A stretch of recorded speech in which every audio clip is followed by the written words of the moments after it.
The 15th BRICS Summit in August has come and gone. A three-day gathering at Sandton in Johannesburg saw BRICS nations adopt significant declarations that they believe will shape the future of the globe. As the host, President Cyril Ramaphosa revealed new additions to the group membership. Argentina, Egypt, Ethiopia, Iran, Saudi Arabia and the United Arab Emirates are now fully fledged members of the bloc, effective on Monday. For more on this discussion, we're joined by Firstsource Money Executive Director Redge Nkosi and Professor Alex van den Heever, Chairperson of the Wits University Social Security Systems Administration and Management Studies. Gentlemen, a very good evening to you.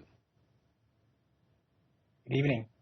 Professor van den Heever, let me start with you. And I guess the biggest takeaway out of the BRICS Summit is the expansion of BRICS, the addition of new members. What do you make of that? And obviously with the issues around Argentina.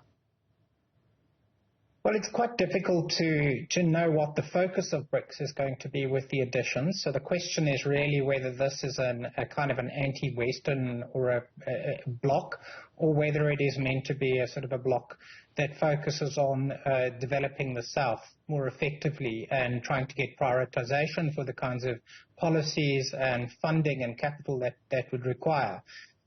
So it's not really clear what the focus will be of with the new membership and what they're going to be trying to achieve. None of that is really very clear.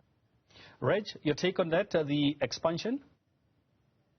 Well, I think the Prof is correct in saying that it's not clear. But if we look at the undertones, or if we look through the history of this, the whole idea of the power bloc of the Global South was to be a counterweight to the current system, which is dominated by the U.S., that system itself has been very detrimental to the Global South.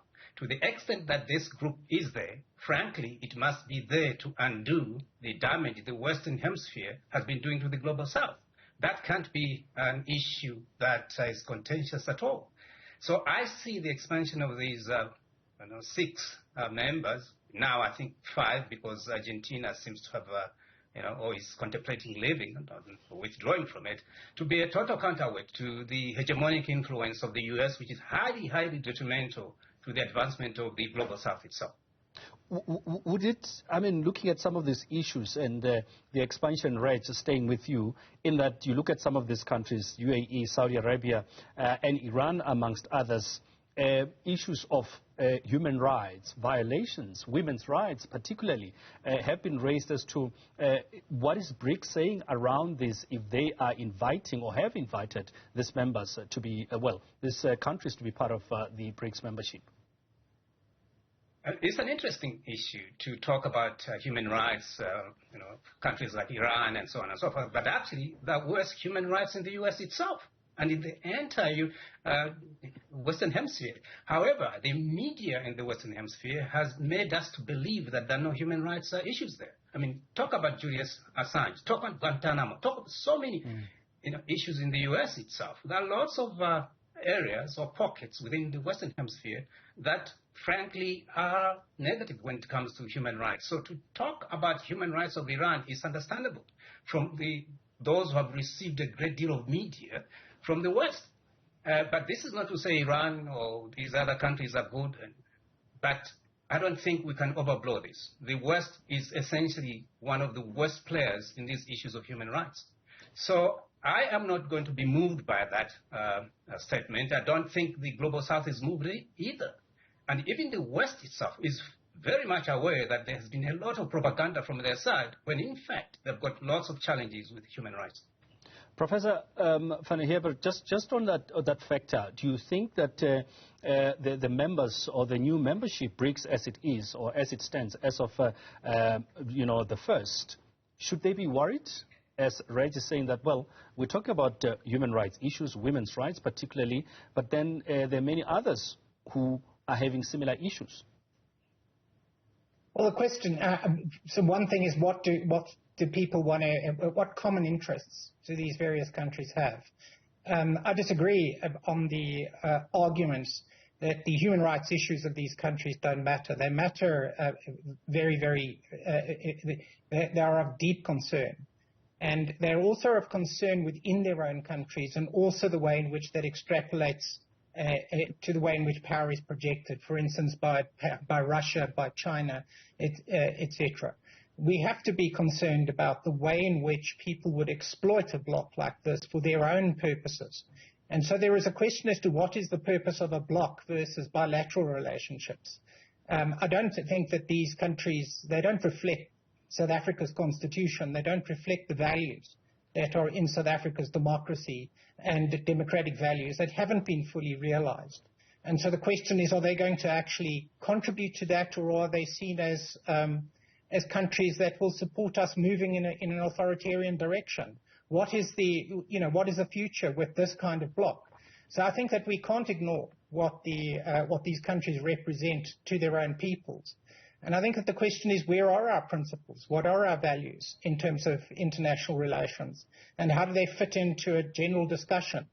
There is potentially common ground on development, but we don't have common ground on values.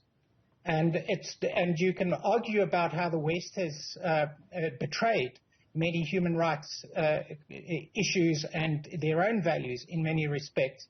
But the issue is, what do we want out of this? What are we going to get?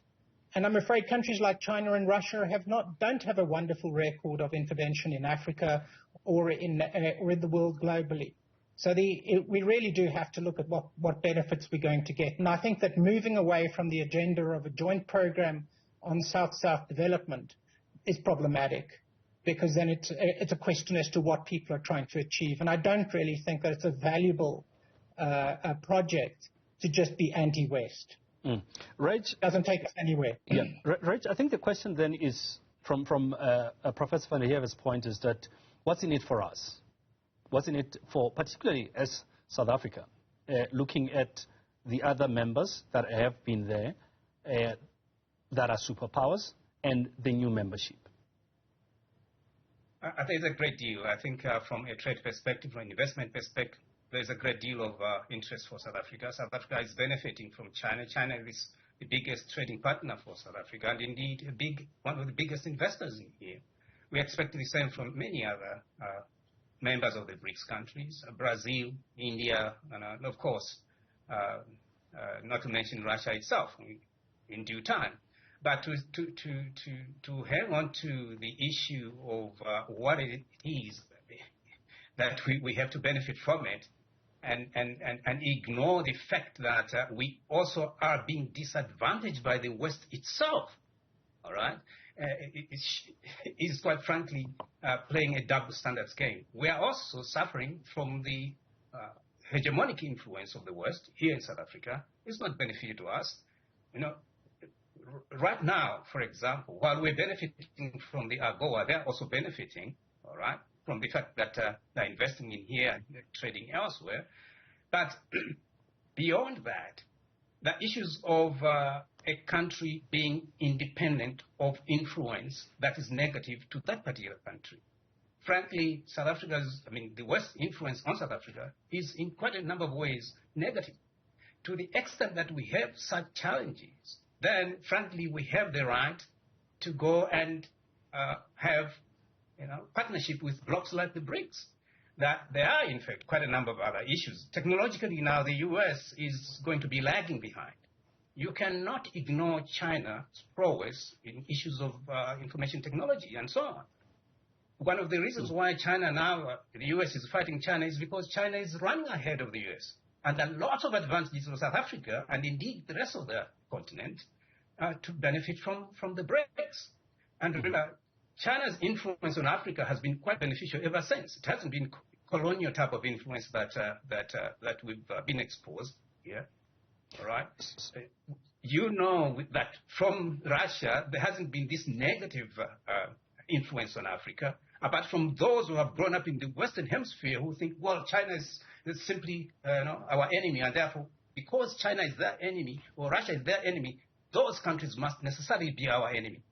It can't be like that. That would be, quite frankly, a naive understanding of global geopolitical and geostrategic issues.